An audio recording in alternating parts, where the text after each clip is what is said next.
Day Cosmos. It's got to be yeah, hopefully. One of these days. Of course, doubles partners taking first place tonight in our doubles tournament. And according to Trela, they do play quite a bit online, so there is some familiarity there. Though I think that this might be their first time maybe meeting up in an offline tournament. Okay. I was not aware of that. I didn't know that Trela even played Wi-Fi. At least post Corrin. I don't know if these two have actually played in a tournament set. Okay. So game one, we're gonna start off. We're gonna go to Smashville. This is an interesting matchup. This is all gonna be, can Cosmic Cosmo keep Trela from getting in? We've seen in these previous matches, God, he's so good on getting and breaking zones. Yeah. He's so good at opening people up and dealing massive amounts of damage. And I feel like that's so tough for Cosmos, especially playing a character like Corrin, who excels at controlling a certain area of space to find that being cut through like a butter knife. Yeah, and I feel like if Cosmo can't keep him out, it's going to be a very swift set. But Ryu can, oh wow, Ryu can get boxed out. His hitboxes are really strong, but they're not quite as long or distance as Corrin's are. And honestly, I'm looking for really just great control from Cosmos, not only on stage, but in particular in the off-stage game, using options like the back air, using options like the Dragon Lunge. All of those, I think, are great tools to deal with Ryu whenever he's recovering. But how do you stop the train of back airs? Cosmos getting sent down to one as well. Yeah, we're just calling that back air like the semi-truck. It's like Ryu's like throwing a semi-truck at you with that. The sound effect, too. Like, Ryu's sound effects are pretty great. They just sound painful. Yeah. Oh! Everything just feels meaty. If the percent was a little higher, that would have been it. Just so much damage. I'm surprised that he went for the Tatsu, but he must have the percent awareness that the Shorty wouldn't KO. Yeah, I'm pretty sure if Ryu had Rage at that moment, that would have been curtains. But really good awareness, opting to go for damage. Stealing off. Ryu's not one of those characters that was like, okay, I need to keep you in this percent so this combo will link, like a lot of grapplers and stuff. Ryu's like, I just need you to be at high percent, and then my combos will work at any percent, which is great, which is why he's so consistent as a character. But this is the tough part. If he's unable to get in, he doesn't find the openings. Cosmos, that's a good back here. Oh, focus attack right through. I half expected a cancel, and I think Cosmos might have as well. Still great spacing, no punish from Trela. He needs to start all over again now to make this recovery.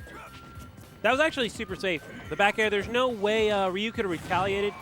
And that's going to be game one, taking it with a Rage up throw. Dragons versus humans. Let's go.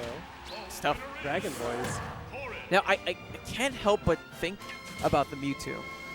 Trela, I think, has been working on this Mewtwo. He's pulled it out one time in tournament today. Is this a time where he maybe makes the switch, or does he feel comfortable with this matchup at hand?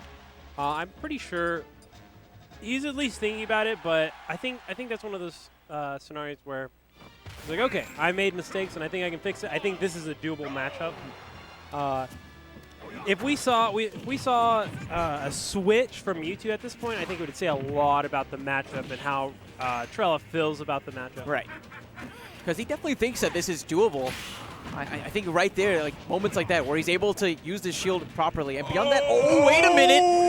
Oh, Cosmos was nearly taken for a ride there. If he had gotten a level 2 focus, that could have very well been the stock. I was just thinking, I was like, man, all these Ryus post like this footstool stuff. I've never seen a Ryu do like a footstool combo, like in a high level match. And then Trela's like, here, let me show you. Now that he's taken me to final destination.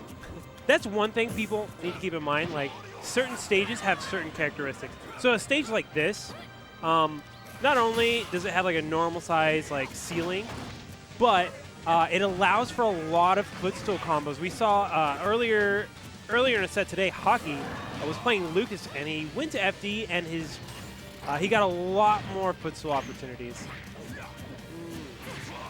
His mileage off of footstools was ridiculous, and it's good to see those I guess, moments from Trela here as well.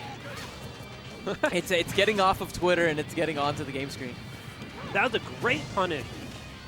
Doing a focus attack, canceling dashing forward and actually punishing Corrin for doing the pin.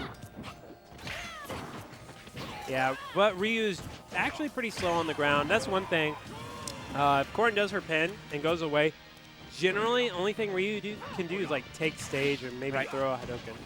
And I can't help but think, you know, when we talk about focus attack in particular, how does Cosmos get around that? It's there's a weird property on focus attack, and we talked about this a little bit earlier. When you hit Ryu when he's doing his focus attack, he can't immediately release it. If you have something if you were like absolutely out of positioning and you hit him with an aerial, your best bet is probably to try to hit him with like another aerial if you can, like if you're in the air. And that's going to be off the top. Even Corrin with that Dragon Weight's going to die off pretty early, not hitting the hundreds. The range is 1/5 short. So we saw a win there. You know, that's actually Cosmos' comfort stage. Yeah. We might actually just see the return there.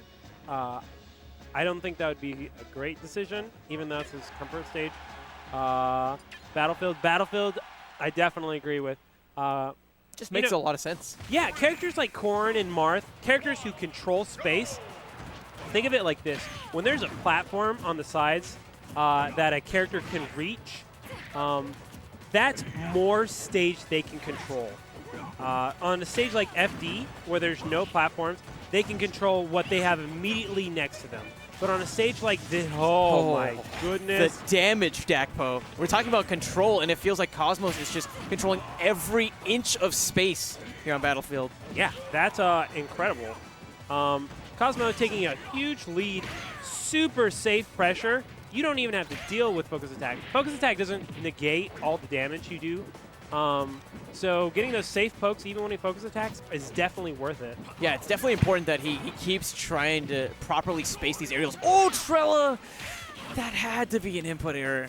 There is no way he was going for that. I wonder what it was supposed to be. You know, playing Ryu a little bit, like, sometimes you'll get these weird, like, true inputs when you're just trying to do, like, normal aerials. It's actually quite unfortunate. Like, if you grab the ledge and you try to drop from the ledge and then do a back air, it'll make you Tatsu off the side. You got to be very careful. He's not too far behind, though. This is definitely kill percent. Not at all. There it is. Speaking of which, so we got a pretty even game here. If we can see a really dominant beginning like we did from Cosmo at the very, very start of this match, I think he can clutch it out there. He's definitely still getting so much mileage, I feel, off of the Dragon Lunge. I haven't seen Trela really have a good answer for it yet. Yeah, I think that's a character thing. I don't think really Ryu can do much. Walk forward, maybe shoot something, but that's just about it. So Cosmo, pretty confident, can just kind of throw it out there. Oh, wow. Ooh, great up B, deciding not to mess with Ryu. Yeah, don't want to go low. Especially, we've seen Trela so many times with the spikes. But he's right back in it. Just a couple of hits. If this is within striking distance, almost gets the spike. Oh, no. We see another risky counter that's costed him in previous sets. Oh, that's going to be the set. But what a nail-biter. All the way to game number 3. And yet Trela still finds ways to clutch it out. Trela is one of the most clutch players I've ever seen. Like, in doubles, in singles, even in Brawl, like, he was just super clutch. He played Lucario, which is a clutch character, but, like, he just knows how to pull it out. He knows how to keep it together.